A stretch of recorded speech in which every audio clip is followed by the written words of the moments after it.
자, 오늘은 중동 정세, 현재 상황을 좀 먼저 점검을 해드리겠고요. 그리고 나서 지금 미 전역의 대도시에서 벌어지는 불체자 단속이 있습니다. 이 단속 내용을 좀 전해드리겠고, 그리고 이제 프랑스 파리로 좀 가보겠습니다. 거기서 파리에서 들려오고 있는 지금 올림픽과 관련된 기분 좋은 소식, 그리고 반대로 좀 한심한 소식, 이런 것도 좀 있습니다. 이걸 좀 묶어서 여러분들이 전해드리겠습니다. 이 파리 올림픽 소식은 좀 재미있으니까요. 좀 골치 아픈 소식 먼저 전해드리고, 재미있는 파리 소식, 파리 올림픽 소식 뒤쪽에서 전해드릴 테니까 끝까지 함께 해 주시기 바라겠습니다. 자, 먼저 중동으로 가보겠습니다.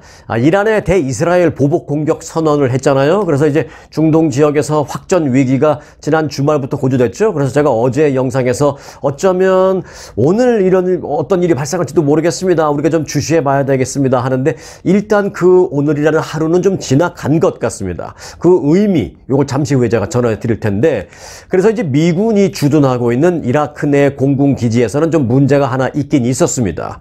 이라크에 있는 미군이, 완전 미군 기지는 아닙니다. 그 이라크 공군기지인데 미군이 좀 주둔하고 있어요. 이 공군기지에 로켓 2발이 발사되었다라는 소식이 현지에서 들어왔습니다.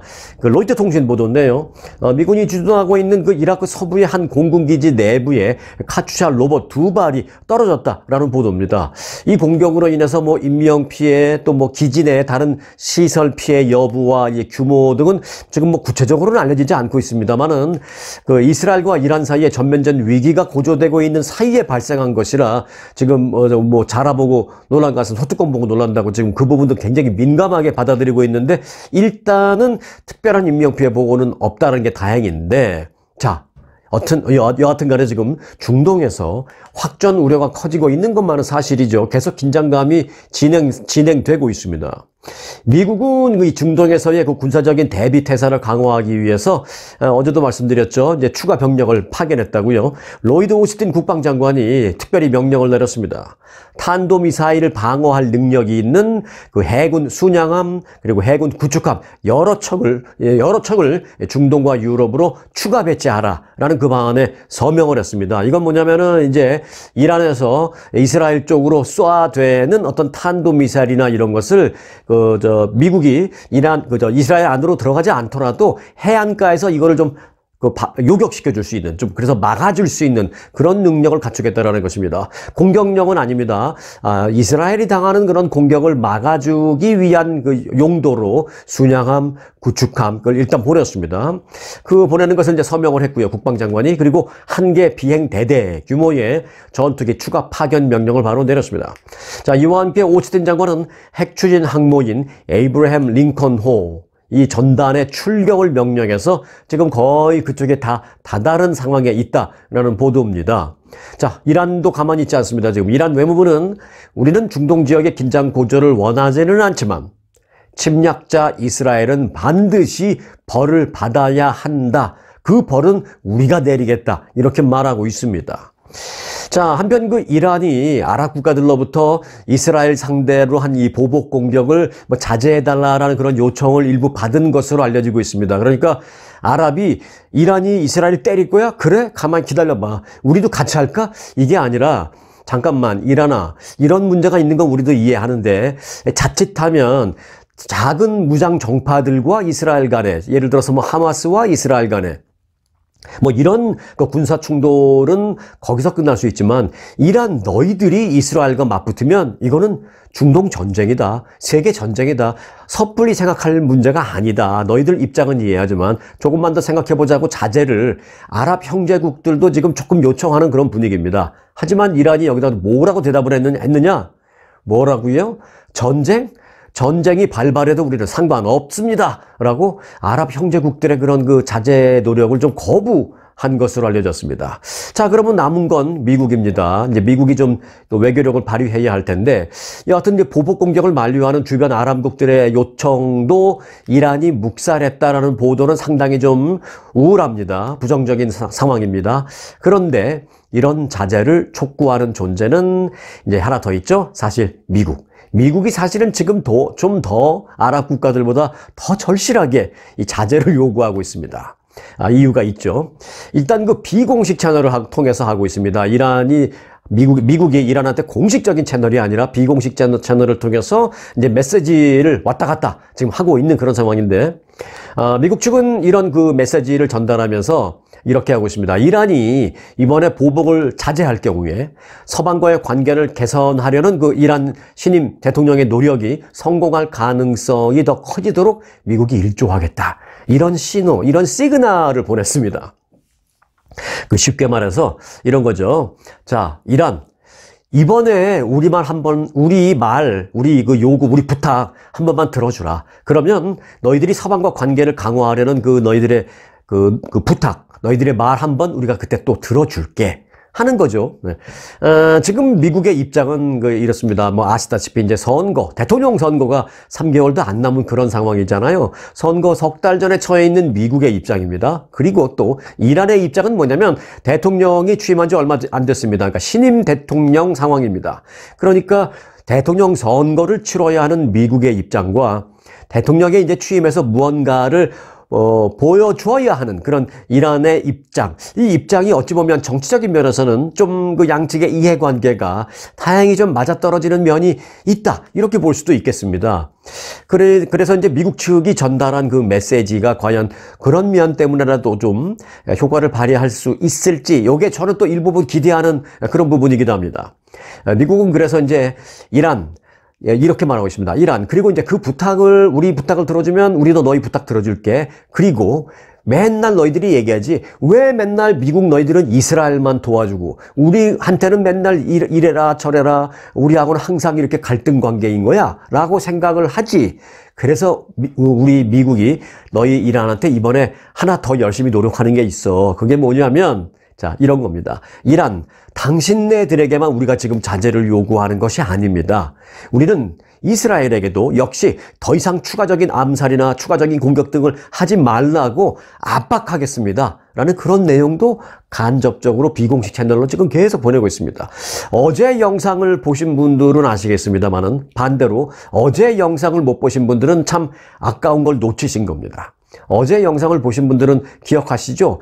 바이든 대통령과 이스라엘의 그 네타냐후 총리가 전화 통화할 때 바이든 대통령이 뭐라고 했다고 제가 어제 말씀드렸죠? 바이든 대통령이 크게 짜증을 좀 내면서 거의 화나기 일보 직전에 그런 짜증스러운 말투로 이렇게 말했다고 제가 말씀드렸죠? 네타냐후 총리한테.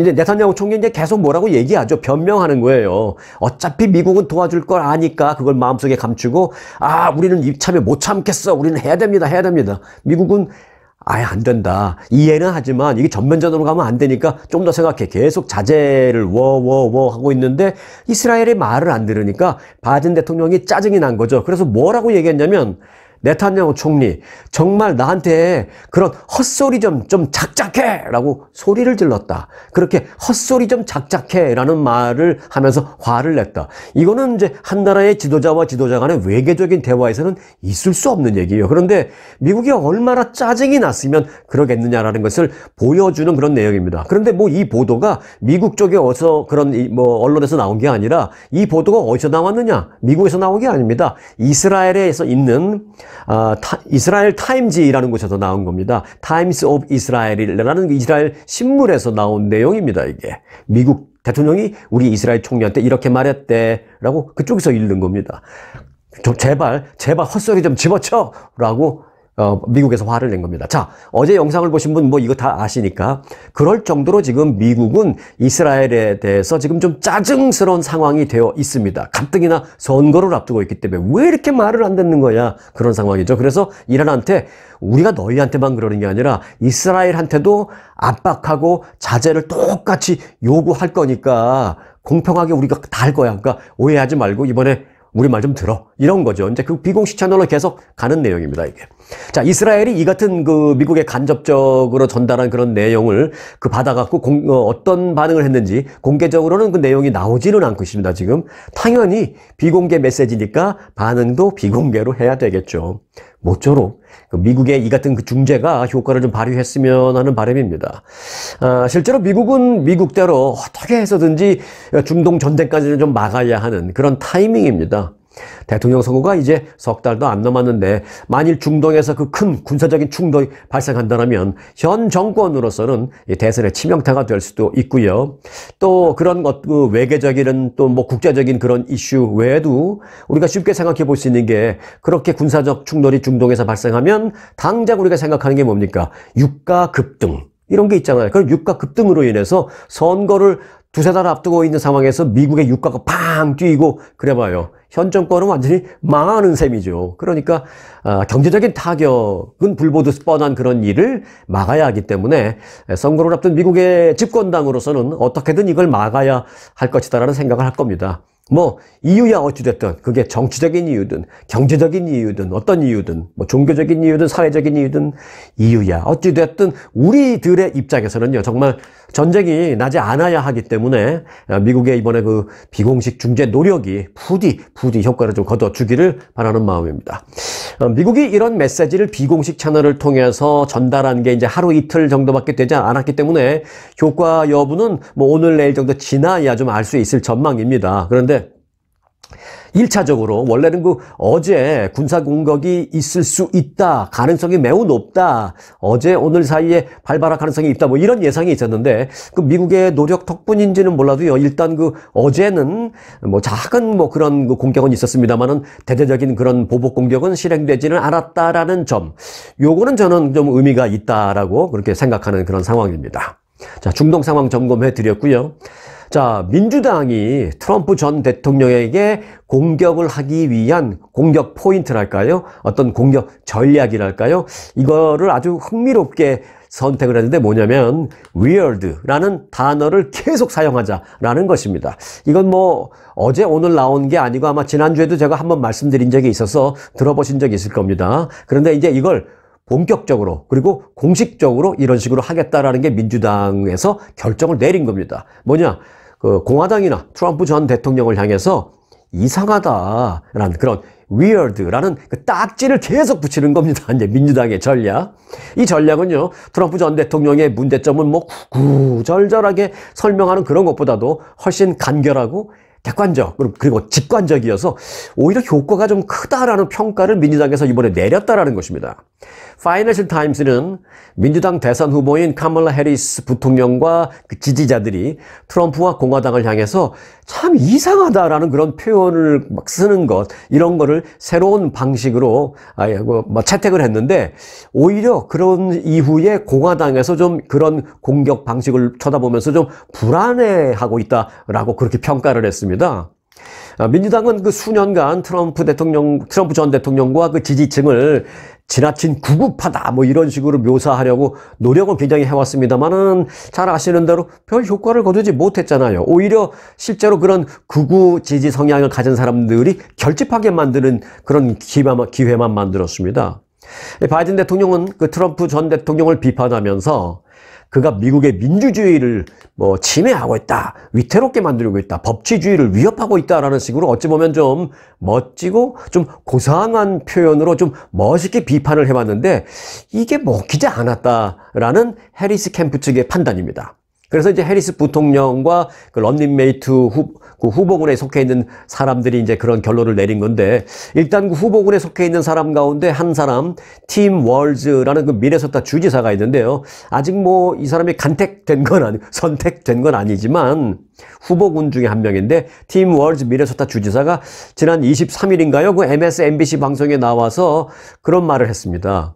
저쪽 그 공화당 사람들을 보면 나는 참 이상하다, 이상한 사람들이다, 뭐 이런 생각이 듭니다. 이렇게 말을 한 적이 있었거든요. 이때는 이 사람이 무슨 전략을 갖고 한 말은 아닌데 그 말을 한 이후에 많은 민주당 사람들이 보고 그래, 저거 확 와닿는데? 이렇게 생각을 했다라는 것이죠. 그래서 그 인터뷰 이후에 민주당과 공화당 쪽에 이제 분위기가 좀 바뀌기 시작한 겁니다. 전략 같은 게. 특히 이제 트럼프의 러닝메이트인 그 JD 벤스 상원의원이 잘 아시죠? 그 발언 실수한 거. 미국은 그 해리스 같은 그런 자녀가 없는 그런 비참한 캣 레이디들 때문에 그들에게 이제 미국이 좌지우지되고 있는 그런 실정이다라고 이제 말한 거. 그런 캣 레이디들 때문에 미국이 좌지우지되고 있다라고 말한 거. 이런 게 이제 어찌 보면은 그런 식으로 말하면 안 되는데 그 실언을 한 거잖아요. 뭐 진짜 마음, 속마음이 그렇든 아니든 사실상 뭐 정치인으로서 그렇게 말하면 안 되는데 이제 실언을 한 건데 그 논란 이후에 민주당에서는 이제 됐어. 봐, 저렇게 계속 공화당에서 실언을 할 거니까 우리는 계속해서 참 저 사람들 이해할 수 없는 이상한 사람들이다. 이런 식으로 가서 많은 평범한 일반적인 사람들에게 공감대를 형성하자. 이게 이제 민주당이 지금 채택한 겁니다. 참 위어드하다 이런 얘기. 그런 이제 위어드 공세가 더욱 강화될 전망입니다.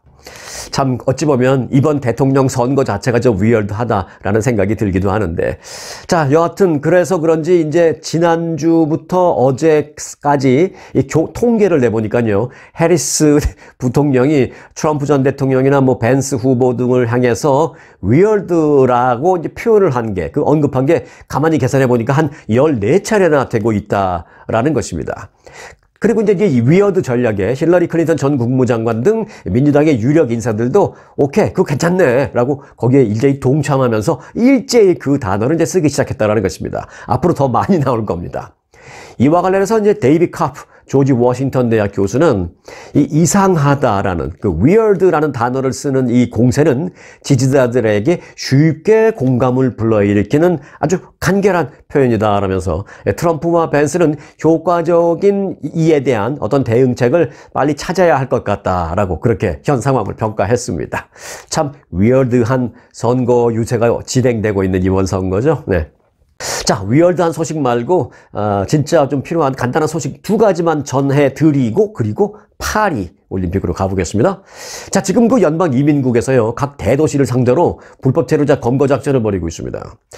최근에 LA에서도 있었는데요, 이민 당국이 해외 도피 사범을 비롯해서 범죄 전력이 있는 불법 체류자 단속을 강화하고 있습니다. 이 과정에서 한인 등 45명이 체포되었습니다. 이민국은 지난달 중순에 LA 카운티 전역에서 중범죄는 물론이지만 단순한 경범죄를 저지른 사람까지도, 저지른 그 불체자, 일반적인 사람 말고요, 뭐 그런 경범죄까지라도 저지른 그런 불체자에 대한 단속을 벌였습니다. 이 단속 과정에서 한국 국적의 46살 양인태 씨도 체포를 하는데 성공했습니다. 그래서 결국 이 지금 혹시 들으시면서 양인태? 내가 아는 사람인가? 라고 생각하실지도 모르겠는데 LA에 있다가 솔트레이크 시티에 있다가 네바다주 구치소에 있다가 한국으로 송환됐습니다. 이미 한국으로 송환됐습니다. 한국에서 그 배임 혐의, 그러니까 이제 회사를 운영하는 CEO가 될 수도 있고 아니면 회사에서 이 회계 어카운트를 관리하는 사람일 수도, 돈 관리하는 사람일 수도 있는데 회사 돈을 빼돌린 거죠. 이제 한국에서 이 배임 혐의를 받고 수배 중이던 그 양 씨가 LA를 통해서 미국에 입국했는데 미국에 입국해서 LA에 있다가 그 비자가 이제 만료가 됐어요. 그럼에도 불구하고 한국에 돌아가지 않고 계속 있다가 LA는 이제 한국 사람이 많아서 대충 섞이면 모를 것 같지만 LA 같은 데는 또 연방 이민국의 눈길도 많거든요. 그러니까 불안했는지 사람들이 많이 없는 그 유타주 솔트레이크 시티에 가서 좀 은거하고 있다가 그 솔트레이크 시티에서 체포됐습니다. 그리고 나서 이제 유타주에서 네바다주로 옮겨져서 네바다주 남부 구치소에 한참 구금돼 있다가 거기서 이제 한국 송환 절차를 밟아서 네바다에서 대한항공 비행기 타고 한국으로 바로 쫓겨났던 거죠. 이제 송환된 거죠.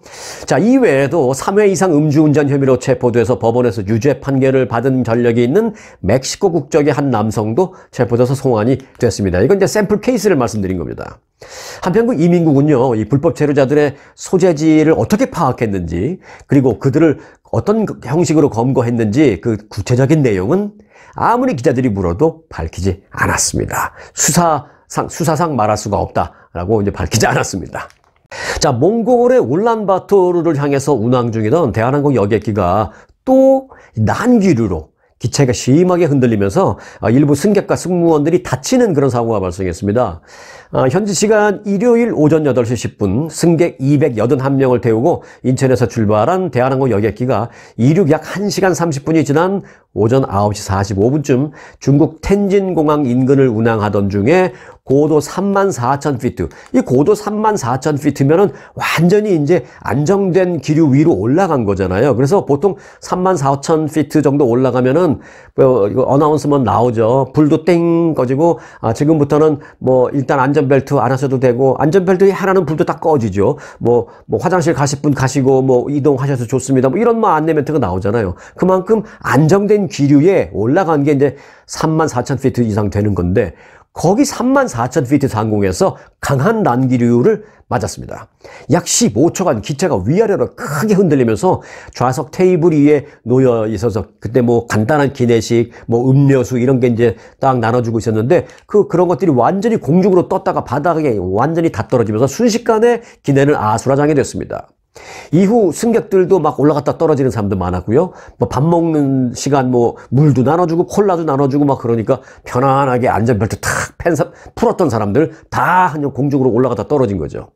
승객 10여 명과 승무원 4명이 목 그리고 허리 등의 통증을 호소했습니다. 뭐 크게 다쳤다고 볼 수는 없지만 이들은 착륙 직후에 개별적으로 진료를 다 받았습니다. 한편 최근 들어서 기후변화로 인한 난기류의 발생 빈도가 잦아지고 있죠. 그리고 강도는 더욱 커지고 있습니다. 올 상반기에만 국적 항공사들이 겪은 그 난기류는 14,800건에 달합니다. 작년에 1년 동안에 발생한 건수의 이미 70%를 이미 6개월 만에 넘고 있습니다. 그리고 지난 2019년과 비교하면 2019년에 발생한 1년 동안에 발생한 건수와 이미 지금은 6개월 만에 맞먹고 있을 정도로 그렇게 난기류가 최근 들어서 더욱 자주 발생하고 있다는 것입니다. 매번 말씀드립니다만은 이제는 그 예상하기 어려운 그 급성 난기류 발생이 많아졌기 때문에 비행기 타셨을 때 뭐 운항 중에는 뭐 벨트 쌓인 불이 뭐 꺼졌다, 뭐 35,000피트 이상 올라가고 불 다 끄고 잠자는 시간이다 그렇게 하더라도 개의치 마시고 그냥 비행기 타고 계신 그 시간 내내 안전벨트 꼭 착용하고 계시길 바라겠습니다. 조금 뭐 답답하니까 조금 여유 있게 하더라도 벨트를 풀지는 마시기를 바란다라는 말씀을 다시 한번 드립니다. 자, 이제 파리로 잠시 가볼까요? 파리 올림픽 조직위원회는 공식 인스타그램을 통해서 한국 양궁의 그 김우진 선수의 3관왕 소식을 전했습니다. 이 김우진 선수는 개인적으로도 금메달을 땄고 남자 단체전에서도 금메달을 땄고 또 여자 선수 한 명과 같이 하는 혼성 2인조 단체전에서도 금메달을 따서 3관왕이 되었습니다.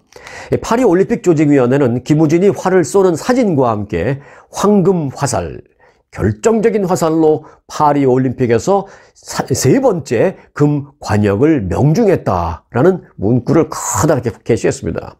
이날 김우진 선수는 남자 양궁 개인전에서 미국의 브래디 앨리슨 선수를 누르고 금메달을 목에 걸은 날이었습니다. 그런 남자 단체전 말씀드렸다시피 혼성 단체전에 이어서 이번 올림픽에서 개인적으로도 금메달을 따서 3개의 금메달을 목에 걸었습니다. 한국은요, 그런데 여자 개인전도 금메달, 또 여자 단체전도 그렇게 금메달을 따면서 올림픽 양궁에 걸려있는 총 금메달 개수가 5개거든요. 그 5개 금메달 모두 대한민국이 가져갔습니다. 김우진 선수 3개, 그리고 여자 쪽에서 2개 가져갔습니다. 임시연 선수가. 자, 김우진의 3관왕을 알린 그 게시물에는요, 그 올림픽 조직위원회 공식 게시물에는 그 2만여 개의 좋아요 막 사람들이 눌렀고요. 그리고 수백 개의 댓글이 달렸습니다. 제가 이 시간 그 댓글 내용을 좀 소개해 드리려고 이 이슈를 가져왔습니다. 뭐 한국말로 달린 댓글도 있지만 한국말은 이제 우리 한국 사람들이 한 거니까 뭐 응원하는 댓글이 당연히 뭐 있겠죠. 그런데 이제 영어로 달린 댓글도 많았는데 그 댓글이 거의 다 이제 응원하는 건데요. 그 응원 내용이 상당히 재밌습니다. 그리고 구체적입니다. 자, 영어로 작성된 댓글 가운데서는 이런 것도 있었습니다. 한국 양궁은 왜 이렇게 강한지 누가 좀 설명해 줄 수 있나요? 뭐 이런 것도 있었습니다. 네.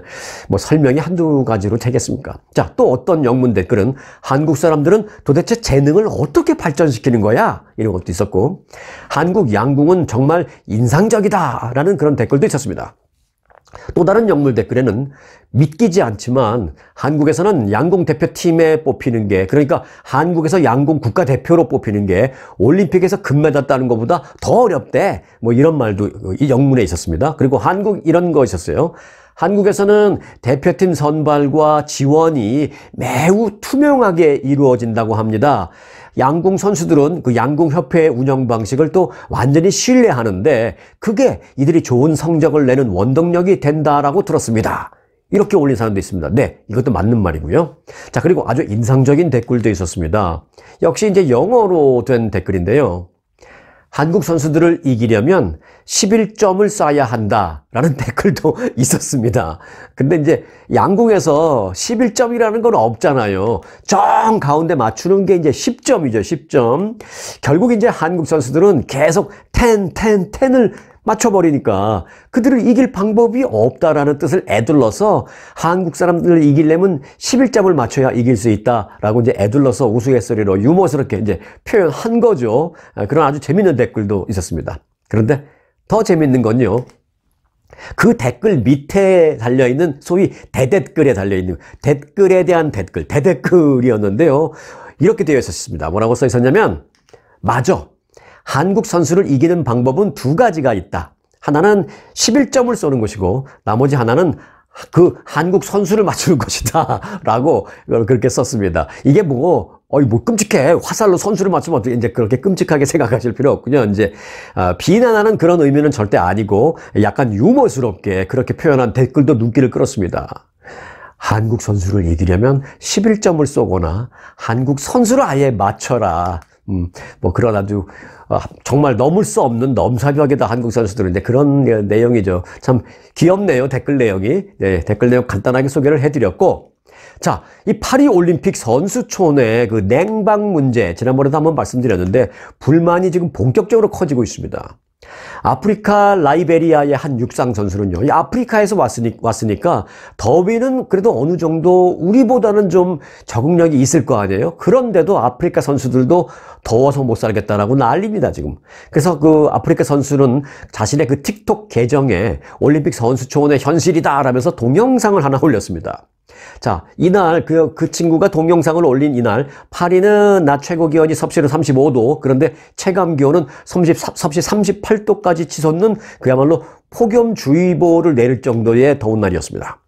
이 모리슨이라는 선수인데요. 이 선수는 영상에서 이렇게 표현을 했습니다. 수건으로 이 벽과 천장에 붙은 막 벌레를 잡는 자신의 모습이 나오는데요. 그러면서 자신이 뭐라고 말하냐면, 와, 에어컨이 없어서 너무 더워서 창문을 좀 열어놨더니 사방에 벌레가 들어와서 돌아다니네 라고 말하면서 푸념을 하면서 그 벌레를 잡는 모습을 영상으로 올렸습니다.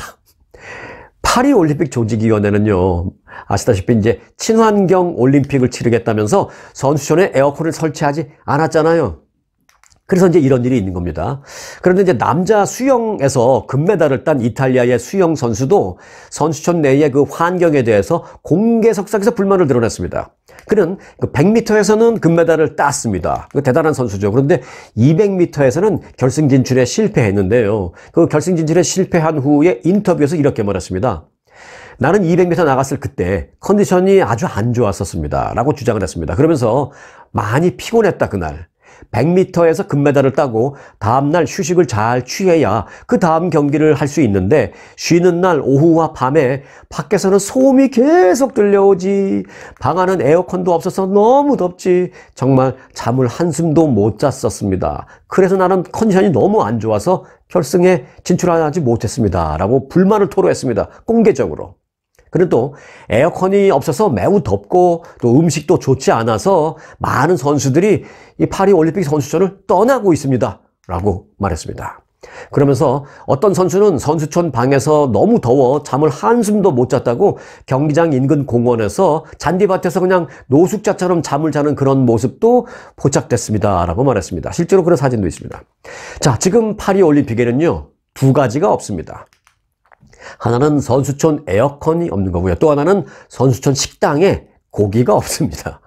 탄소 제로 올림픽을 한다라고 선수들만 지금 아주 죽어나고 있습니다.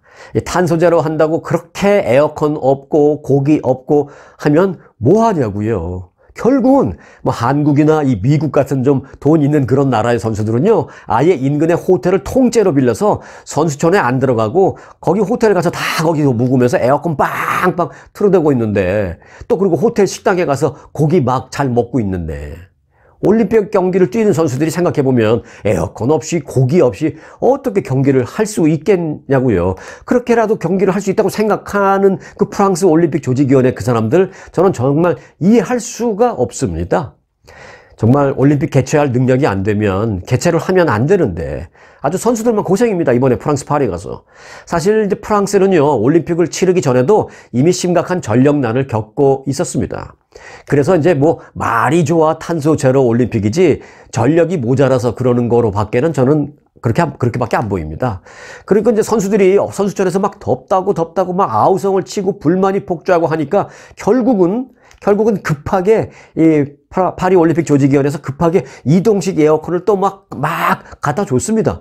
아니 뭐 탄소 중립, 탄소 제로 올림픽 한다고 에어컨 다 치워버리더니 덥다고 난리치니까 결국은 갖고 왔어요. 그럼 갖고 왔으면 이제 틀게 되는 거죠. 그런데 뭐 이동식 에어컨을 갖고 와서 막 갖다 줬는데 선수들은 7,500명 정도 되는데 작은 이동식 에어컨 한 2,000개 갖고 와서 어떻게 해보라고 갖다 주고 갔습니다. 그러니까 선수들이 뭐 2명 쓰는 친구도 있고 뭐 3명 쓰는 친구도 있고 하는데 어떻게 하다 보니까 이게 방마다 다 들어가는 건 안 되는 겁니다. 그래서 이제 어떤 친구들은 에어컨 쓰고 어떤 친구들은 뭐 못 쓰는 거죠. 그래서 이제 어떤 친구들은 누구 방에는 에어컨 임시로 놔주고 누구 방에는 뭐 여전히 없고 뭐 이런 말도 안 되는 상황이 발생하는 겁니다. 정말 아수라장도 이런 아수라장이 없습니다.